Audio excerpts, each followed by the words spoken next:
नमस्कार, मैं डॉक्टर आशीष कुमार जैन, शिक्षाचार्य, दमोह, मध्य प्रदेश।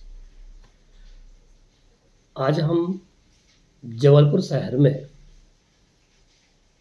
जो ताल और तलैया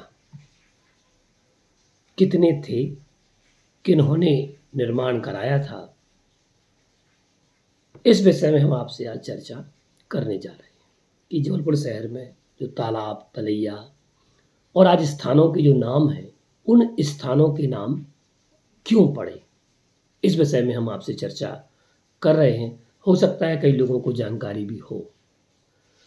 देखिए, जबलपुर शहर में चूँकि ये गोंडवाना शासनकाल में सन 1328 जब यादव राव नाम के गौंड का शासनकाल यहाँ पर आया और जबलपुर शहर में उस पूरे क्षेत्र में गौंड शासनकाल था सन 1328 से लेकर के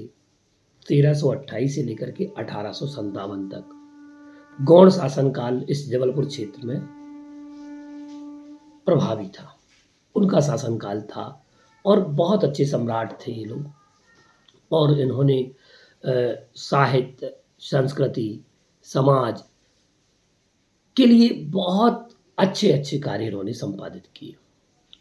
मैं आपको बताऊं, सन 1328 से लेकर के 1857 के बीच में जबलपुर शहर में कितने तालाब थे, कितनी तलैया थी और कितने तालाब, कितनी तलैयों का निर्माण हुआ।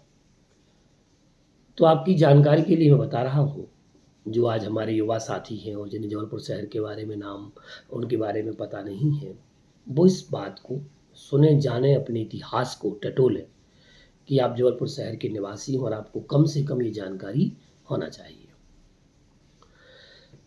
यादव राव, संग्राम शाह, दलपत शाह, रानी दुर्गावती, वीर नारायण आदि ये पूरी परंपरा थी। निजाम शाह, नरहर शाह, शंकर शाह, ये पूरी एक परंपरा है। तो इन्होंने जबलपुर शहर में 52 तालाब और 84 तलैयों का निर्माण संपन्न किया। मैं केवल यहाँ अभी इनके शासनकाल में निर्मित जो जबलपुर शहर के आसपास का जो एरिया है, उस एरिया की बात कर रहा हूँ। हालांकि इन्होंने अलग अलग स्थानों पर अलग अलग गढ़ बनाए, किले बनाए, जैसे सिंग्रामपुर का किला है और भी अन्य किले हैं। यहाँ हमारे यहाँ दमोह शहर में भी किले का निर्माण, तो इन्होंने बहुत जगह जगह मंडला, गढ़ मंडला ये रियासत थी, तो इस रियासत में इन्होंने बहुत निर्माण कार्य कराया। इन्होंने 52 तालाब और 84 तलैया इनका निर्माण संपन्न कर किया था। इन 52 तालाबों में हम आप देखते हैं वर्तमान में तालाब तो बहुत कम बचे हैं जबलपुर शहर में, तलैया भी कम बची हैं, लेकिन उनके नाम आज भी हैं। जैसे कि हनुमान ताल, आज वहाँ तालाब स्थित है। तालाब के किनारे भगवान आदिनाथ जैनों के प्रथम तीर्थंकर वृषभदेव का जिनालय स्थित है। अतिशयकारी मूर्ति वहाँ विराजित है। आप लोग दर्शन करने अवश्य पहुँचे और वहाँ अखंड भक्तामर पाठ स्तोत्र चला करता है। ये हनुमान ताल। रानी ताल का निर्माण रानी दुर्गावती ने करवाया था और स्वयं के नाम पर उसका नाम रानी ताल रखा और ये सन कहना चाहिए 1550 से 1564 के बीच की बात है। इस कार्यकाल में, शासनकाल में इन्होंने रानी ताल का निर्माण कराया। साथ ही हम देखते हैं चेरी ताल। तो चेरी एक इनकी दासी थी, उस दासी के नाम पर इन्होंने चेरी ताल रखा नाम उसका, क्योंकि वो दासी इनके साथ हमेशा रहती थी, जो युद्ध कौशल आदि में सब में पारंगत थी, सुरक्षा करती थी और रानी दुर्गावती के पुत्र नारायण, वीर नारायण की भी सुरक्षा किया करती थी।